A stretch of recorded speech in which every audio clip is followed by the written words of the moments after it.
What's up, everybody? How you going, my friends?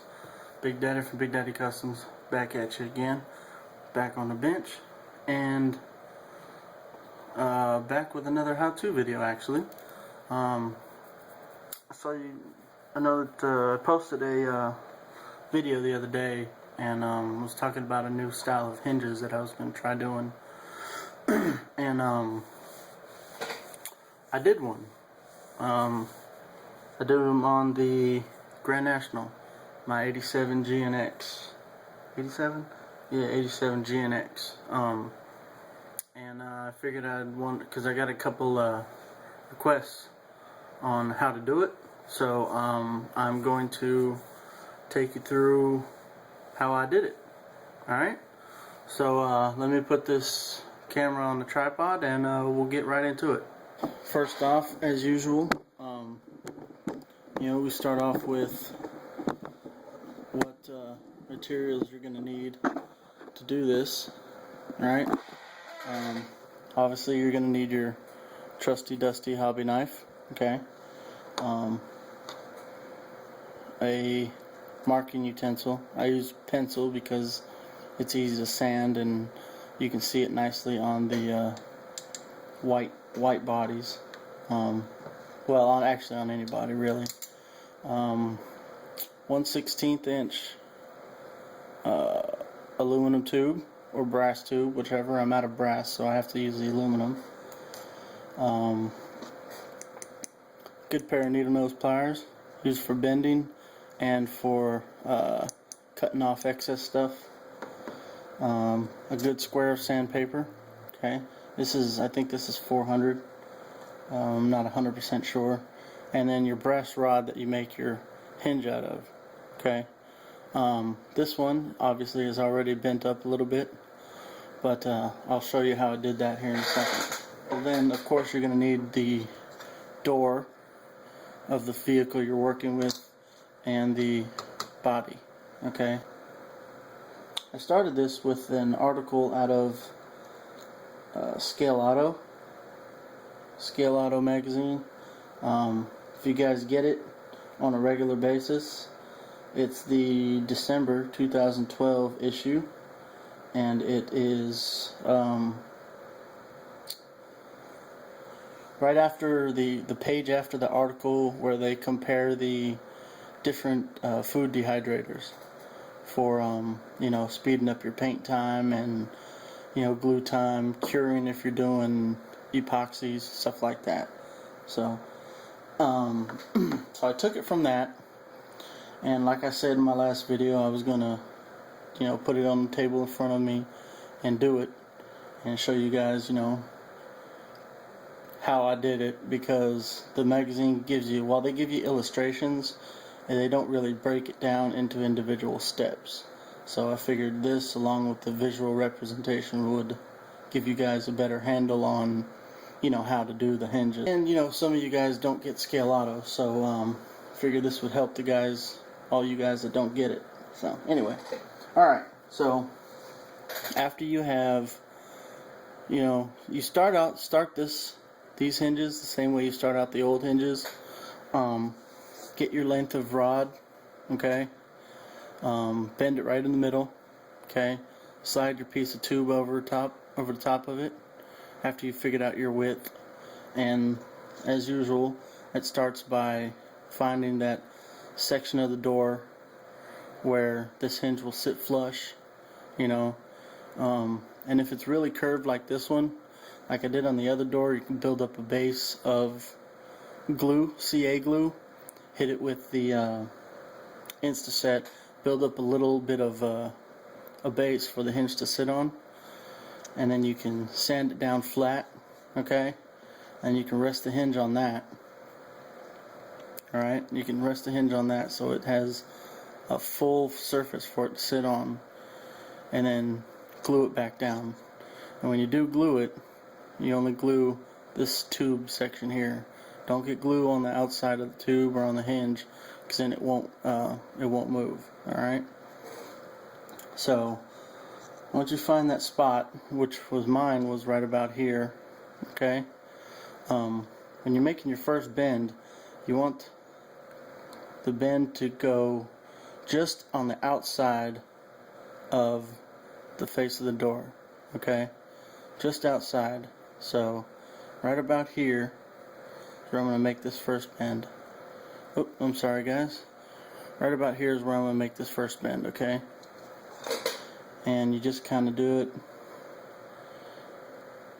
just like that, just like your old hinges. Flip it over, okay? Come to the other side. And you guys are more than welcome to measure this, you know, the space in here from the door to where your mounting point is. I've been getting by so far with eyeball engineering, so I'm just doing it that way. And then you make your second bend here. Alright? Now, this hinge is actually, when you mount it, because normally this side here mounts to the inside of the fender, right? And then these go into the door, and then it swings like this. Well, and then you can pull the door off like that. Well, this one is different. It's actually reverse of that. So you take it, and this part here, which is what the door is actually going to rotate on, gets mounted in the inside of the door. Okay, you just want to do it to make the bend to how far you want your door to open, or how far it can open. And this is going to be different for every car, okay? So, so yeah, you're going to find that distance, you know, where you want it to bend and how far you want it to swing out. And then you make your bends, okay? Now your second bend is going to go where this,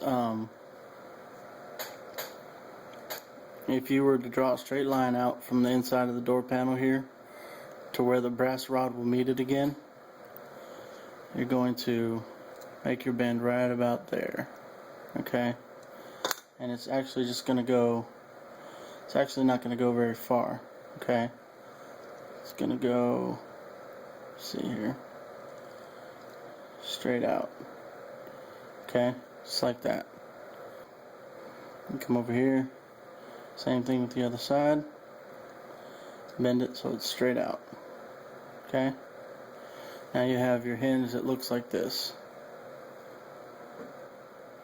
Okay? It's tweaked out, tweaked a little bit. You can make a little bit adjustments with your fingers. And like I said, take you some RCA glue. Take that, make you a little blob, okay? I hit it with some Insta-Set. Boom.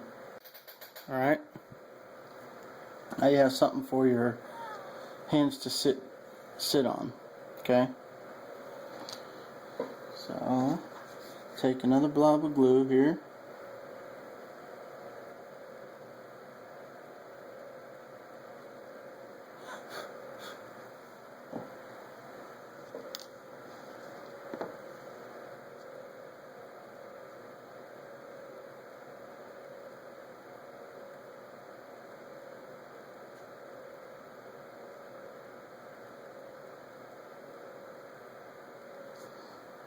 Okay. Now hit that with another drop and let that sit for a minute. Alright, now once you've you know, gotten your hinge all set up and glued into your door, and obviously it doesn't have to be pretty because nobody's going to see it. You can go ahead and set it up with your tape, so you can tape it to the outside of the body and get it lined up inside the door jamb. Line it up straight so you can set those hinges correctly, okay? Mine, I had to nip this lower one off at the bottom here. I had to nip it off right here because otherwise it would be poking through outside of the fender well, and can't have that. So yeah, you go ahead and do that, and then you can also get your tubes ready to cut. And just like you would normally cut tubing, you know, you find your mark, figure out where you're going to go, set the blade on it, just kind of roll it, just like so. Oop, it's wandering on me. There we go. Alright, now you got your 2 pieces of tubing.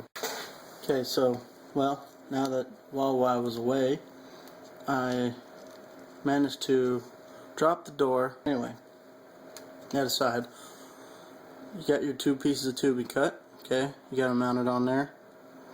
And what I usually do is I used to try to put just a slight bend into these pieces here, so these pieces of tube will stay put when you're gluing them.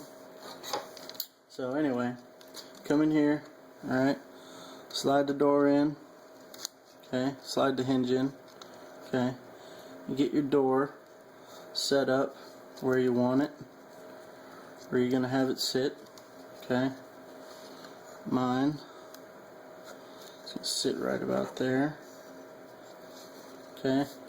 Press tape down. I do a little fold over just to make sure it doesn't go nowhere, okay. Get it all nice and pressed down tight. Oop. Oh, stupid hinge. There we go. Get it all pressed down in there tight. Okay. Make sure that door ain't gonna go nowhere.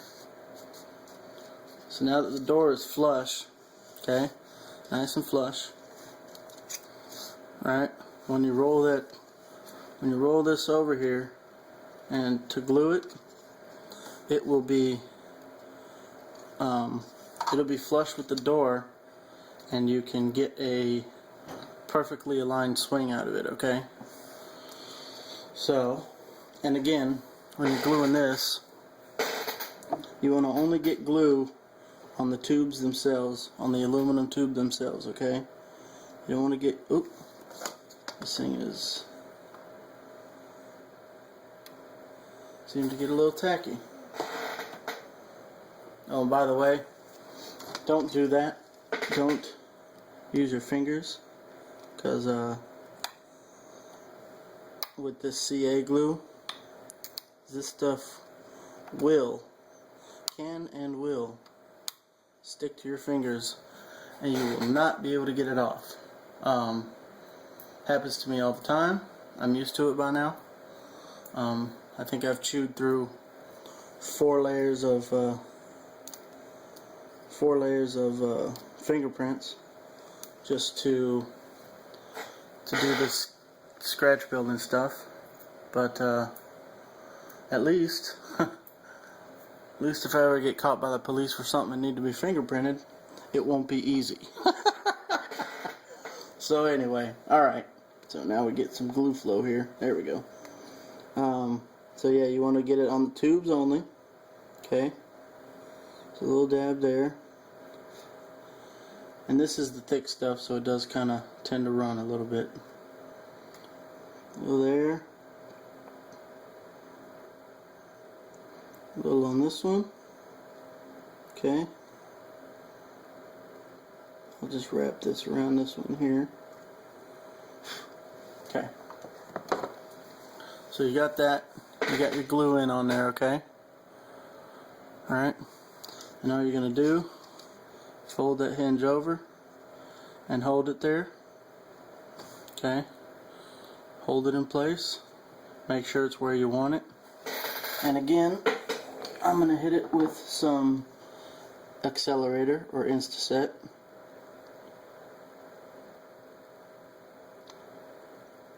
There we go. And it's going to stay put. And I'm going to let it sit. Alright. And I'll be right back. Alright, so now you've got that hinge in there. And you've got those tubes semi-glued. Okay. You can pull that door out. So you got your tubes in there, right? And then you can pull that door out and you can finish your gluing. Alright. You go back in there and lay it on a little bit thicker. That way you know that it's not going to go anywhere. And just to, as a precaution. Because sometimes they'll give and you snap a hinge or whatever, so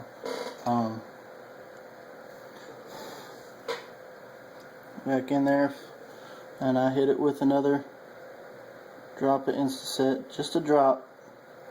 You don't need a lot. And I use it that way because I don't have an applicator.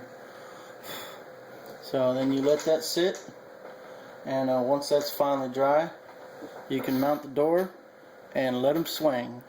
So I'll be right back with that. Alright, we've come to the end. You guys ready for the reveal? Now, if everything went according to plan, they should do this. Alright, that's the one side that I did previously. And here's the door that we just did, guys. Ready? Booyah! 2 doors that open inward. Open into the fender. Like I said, they don't open too far, but you know, that's just partially because it was my first time doing it, but it worked out, you know. Oh, and also, I'm sorry about this, forgot to add this earlier. Your cars, and this is going to be different for every car, but you're going to have a section of maybe a pillar or, you know, an interior body panel that you're going to have to clear at some point with the door. You know, there's going to be something that it hits or whatever. But I had to put this, do a gap right there, just like on the other side, so it would clear that pillar, right? And as you can see, it does clear. So you will have to make a little bit of you know, adjustments and whatnot. But with this car being all black, I don't think it's really going to be that big of a deal. She looks great. I got the door panel in on the other side, and I've built in the door jambs on the passenger side. So yeah, I'm gonna finish doing this probably tomorrow and get it all scratched up and put in there, and there will be updates on that. So hope you guys enjoyed the video. I hope it helped you. Hit the comment section down below. Hit the inbox. Hit me with, you know, comments, feedback. It's always helpful. And I apologize for the length of the video. I know it takes a while, but you know, like I said, my first time doing it. So anyway, hope it helped, guys, and take this, run with it. You can't really apply it to hoods or trunk because they always, you know, they always come up and over the hood or whatever. But you know, maybe with you guys want to get really wild, do a 4-door car. Same way. I'm thinking about doing one myself. So there'll be more on that later. So yeah, hope you guys enjoyed it. And yeah, take this idea, run with it, have fun with it, and let me know what you think. The video was helpful, great. Leave any suggestions, man. Something you think I missed or could do better, hit me up, let me know. And I take the critique because, you know, I'm thinking about starting a new series, and well, I want to get as good at this as I can. So yeah, hit me up, guys. Y'all take it easy, keep building, have fun, love for the hobby, and I'll talk to you guys on the next video. Alright, peace.